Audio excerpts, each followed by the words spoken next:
Hello everybody, this is Annie with Art Doll Heaven, and by now you would either be on the blog or my Facebook page or more than likely on my YouTube channel. And I did promise Mo and Sarah that I would do some pattern tutorials for how to dress your doll, how to measure your doll, how to make clothes for your dolls. And I decided, if I give you a little bit of information, it's not going to help you. You need to know all of it, because you're probably going to want to, after this, design your own clothes. And anybody else who's interested in this can watch this. It's fine. That's why I put it on YouTube. It's a good video, and I think informative, and I think it'll help you. Now, I have two different body types here. This body type is an armature wrapped in yarn. Okay, so it's not stuffed with fiberfill. And then muslin is sewn over the yarn that's wrapped. And then on the arms and legs, I attached hose, flesh-colored hose. This armature is, this does not have an armature.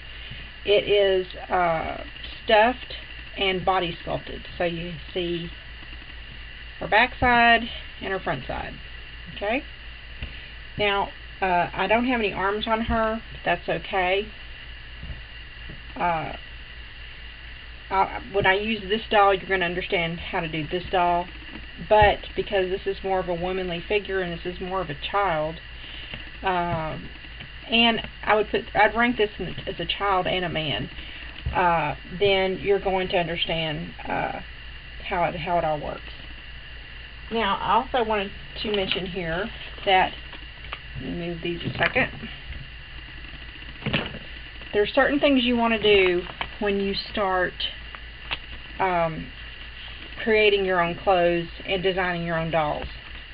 You want to have these vanilla envelopes, and this one is labeled scraps. And this is basically scrap paper that I've used left over from my designs. I stuff it in here, I don't waste any paper, and I can reach in here and doodle on something or begin another design or however. So basically it's legal size paper that I use for tracing and drawing and things like that. You also need a box light. Box lights are very valuable. You can see it's lit up now when it comes to designing, because it really helps in the process of once you create a particular part of your arm, you can change it in any manner you want to. The box light really helps in detail. Another thing I do is I have pattern development. Hope you can see this. These are all about pattern development. I put legs, tails, and lower body in one. I put torso, boobs, and head, chest, anything. If it were a hat, if I wanted to put a hat on my lady or whatever, anything from the waist up would go in this this file folder. Then I have arms, hands, and gussets. Now gussets, that is a class all by itself, because there's so many different types of gussets, and gussets really are the difference between an advanced doll and one that's not. So and we'll do a class on gussets. These are my Waldorf templates. I haven't done a Waldorf doll, but Waldorf, I guess is how you say it. Maybe one day I will. They're very popular, and so anyway, I just anything that's popular in the moment, I pay attention to it. And if you want to be a designer, you need to do the same thing. Okay, now, whenever you create a doll like my Steve the Troll, You need to have a special packet for them set aside forever, because this is the proof that I made him. It has his templates, it has everything that I did during the process of creating him. Where I got my ideas, how I developed my ideas, the time, the dates, my initials, the whole 9 yards. And this is my BJD development folder for my ball jointed dolls. Now I am getting into that.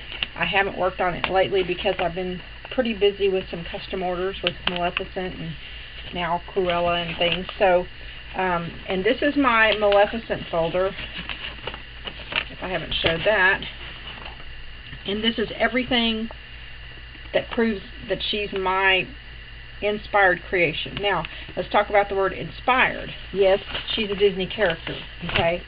But if I feel inspired to create my version of her, then it's my version that's inspired. It is not Maleficent. Because I have no idea how they would have designed a doll for her. I just used my own imagination, and from that comes the word inspired. So if you're going to create a doll, do it from inspiration. Do not try to seek out a pattern for that. Okay, very, very sticky. You can get you into trouble. That's why all one of a kind art doll artists say I was inspired. It is an inspired art doll character. So this is just rag dolls, okay? And my mermaids, I include my rag doll mermaids in this. Anything having to do with a rag doll, I put in here. And I even have a copyright right here, okay? I have Art Doll Heaven, copyright, and over time I'll put a date, my name, anything with initials, the date, a copyright, and all rights reserved. That's the legal document. So, and that's your work. So that's very important. Okay. When you do a pattern at the end, you also want to state your policies. Can they make a doll and sell that doll from your pattern? You need to make that, whether you do or don't want them to do that. If it's just for personal use only, then that would, and you don't mention them selling your doll, then that means that you can't make the doll and reproduce it for sale.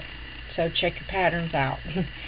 So as long as you understand the basic copyright rules, then you're good. Now, on patterns, anything before a particular time period, okay, any patterns from the 1800s, I notice that there's a lot of people going online and that they're selling these really old patterns from the 1800s. Well, the copyright has ran out on that. Anybody could sell that pattern.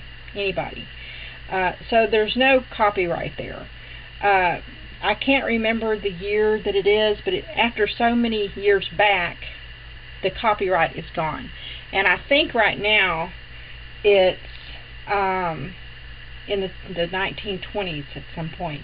But you can go online and you can find really old doll patterns, okay, that are no longer copyrighted. And if that helps you to learn how to draw your pattern, and it gets you an idea of like how would you do a bust. Well, there's a old granny bust like you see here, and there's a young lady bust that would be higher. So you would actually, this piece here would be different. It would be shorter instead of longer to raise her bust up. And also this piece here that connects, it would come up further.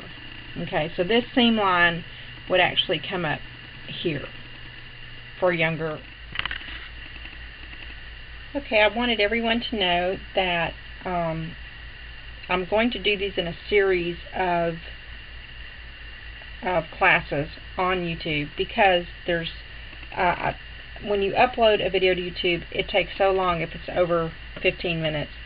So I'm going to have to upload like one of so many. So it'll say 1 of 6, 2 of 6, 3 of 6, or however many it takes. So it'll be all on the channel, Art Doll Heaven, on YouTube. And also, I will probably put, like, say, 3 videos on, and then in time put the rest of them on. It just depends due to my workload.